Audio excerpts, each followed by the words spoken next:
So you got a lockpicking buddy you want to mess with. Well, I got a couple of recommendations for that.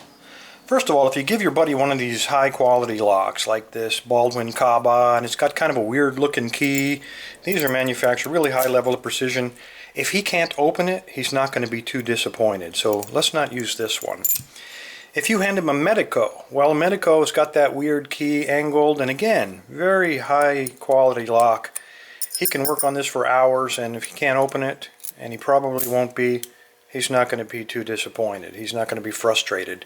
Of course, that's our objective. We want to frustrate him. Same goes for these asses with all the side finger pins and the faults, gates.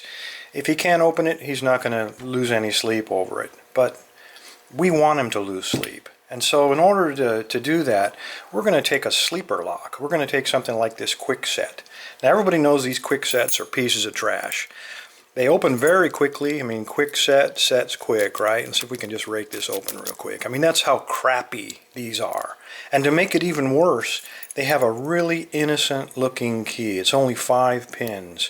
So what we'd like to do is to hand our buddy this very innocent looking sleeper lock, this quick set, and then suddenly he finds that he can't open it, and he'll continue to try. He'll get so frustrated, he'll get all full of self-doubt. He'll even begin to question his own masculinity and his right to live. That's what you want. You want him to lose all the sleep. And not only that, we want to prevent him from cheating. And so let's use this quick set as an example to do that. So let me break this lock open, and I'm going to show you some ways that you can mess with your lockpicking buddies. Alright, once you get your lock all taken apart and cleaned up, this is kind of what you're going to be looking at, all these components. And you know what? We can adjust all of these things to make your friend's life a little bit harder. Let's first take a look at the core and look at some of the things that we can do here. If you look closely at these quickset cores, they're really loose tolerance. In fact, I got a pin here. They're so loose that even their own pins kind of flop around in there. There's a lot of play. The other thing is they're all perfectly smooth, like a baby's butt inside of there. And if there's any lube, it really makes it easy for your friend to set those pins. We're going to fix that. A couple of ways we're going to do it. We don't want the feel. We don't want the feel from each of these different holes, these cores, to feel the same. We want them all to be different. And one of the ways we can do that, we can use countermilling, and we can use threading, or we can use a combination of those things. So let's go ahead and put this on the milling machine, and go ahead and put some countermilling in a few of these and see how that turns out. Okay, you don't have to use a milling machine for this. You can use a regular drill press or even a hand drill if you put it inside of a vise as we got here. Precision really is not that important. I mean, there's already so much slop in these locks that if you're off just a hair, it's only going to add to your buddy's confusion. So what we want to do, we want to countermill not all of them, because remember we want this to be different feel for all of the different, each hole. I'm going to countermill them, maybe 3 of them, and then we're also going to countermill them to different depths. Again, is to change the feel and to throw your buddy into some confusion. So let's see if we can't countermill one.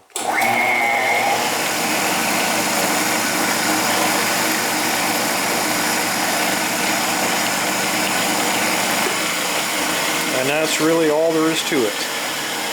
I'm going to countermill 2 more of these, and then we'll try something else.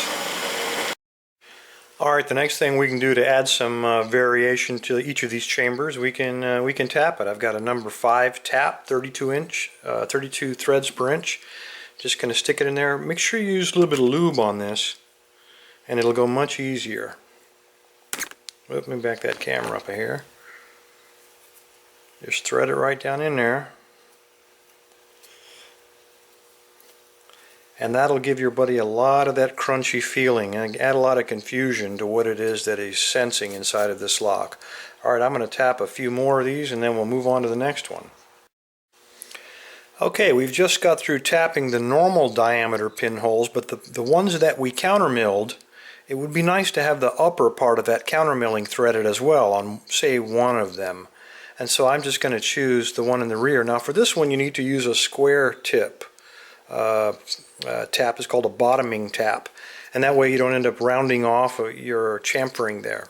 So let's go ahead and tap that last one, and it's only going to take a few threads, but this again is going to add a different feel to this chamber. And that's really all it takes, about 2 turns, and now we've got that one threaded. Okay, let's move on to the body of the lock. Okay, before we move on to the body of the lock, you can see we got some counter milling, and I think with the light you can see some threading on I think I threaded 4 of the 5 chambers and 1 of the upper chambers. So each of these is going to give a different feel. Okay, what can we do to the body of the lock? This is the body. Again, they very conveniently give us access to all these chambers, so why don't we go ahead and take advantage of that. Let's thread a few of these as well, just for the heck of it. Okay, just to throw some more variability in there, on the other number 5 I use 40 threads per inch, and this one is only 32, so it's going to give crunchiness, but a different kind of crunchiness. A different flavor is good, I think. So I'm going to thread about 4 of these upper chambers now. Okay, there's what our upper chambers look like. I hope the lighting is right where you can see that I've got 4 of those 5 chambers threaded. That's going to add a lot of crunchiness. Okay, what can we do next? Well, if you take a look, let's first look at the springs. Again, we're trying to change the tension, the feel from pin to pin. So you'll notice that I've doubled up some of these springs. If I get that to focus. All you do is you thread them together. So you're going to get not quite double the tension in a few of these chambers and mix them up. Doesn't really matter what order, but the objective is you want them all to be different so that he doesn't have light tension, all light tension or all heavy tension. So it's going to really screw him up. Alright, let's take a look next at the pins. The upper pins are really the important ones. Those are the pins that are really going to be grabbing on all these threads and this counter milling. So obviously we're going to take these pins and we're going to throw those away. We can't use any of these standard pins. So let's go ahead and I'll collect a bunch of pins up and we'll come up with a decision here. Okay, here's what I decided to put in here. I've got some spools and they're all slightly different sizes, as you can see. Again, it's to change the tension. This is long one is going to be in with a double spring, so that's going to be quite a challenge to set. I put in a couple of these T-pins. Those ought to be a lot of fun. This damn magnetic screwdriver. And then I've decided to put 2 T-pins inside of here, and they're going to be opposing. And the reason I'm going to do that is I want something in there flopping around, give it that extra shear line, and it's not going to be a friendly shear line. And of course the last one, of course, is another spool. Well, now that only leaves us one thing to screw around with, and those are the key pins themselves. A lot of people don't mess with key pins, but I like to add a little bit of extra flavor to them. So what I'm going to do is I'm going to chuck it up in my drill, particularly these longer ones, like this one, perhaps these last 2, and I'm just going to cut a groove in them. Just one more thing to grab on those threads inside of those chambers. So I'll be right back. Okay, just got a real fine jeweler's needle file. I mounted the pin up inside of the chuck, and I'm just going to cut a small groove in it.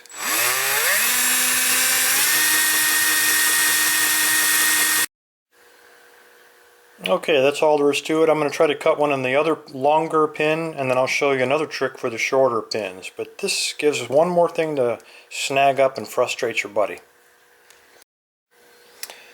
Okay, these shorter pins are kind of hard to cut a groove in, but we want to do something to them to kind of rough them up a little bit to make so they don't slide and set so quick.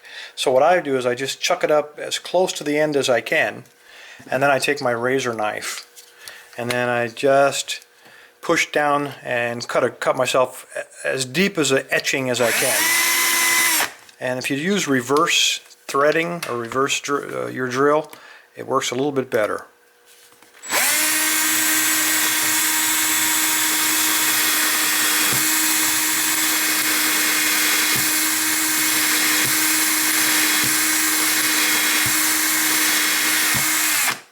So it actually cuts a real fine thread into the tip of that pin. I don't know if it's going to focus, but there you go. That's what we're after.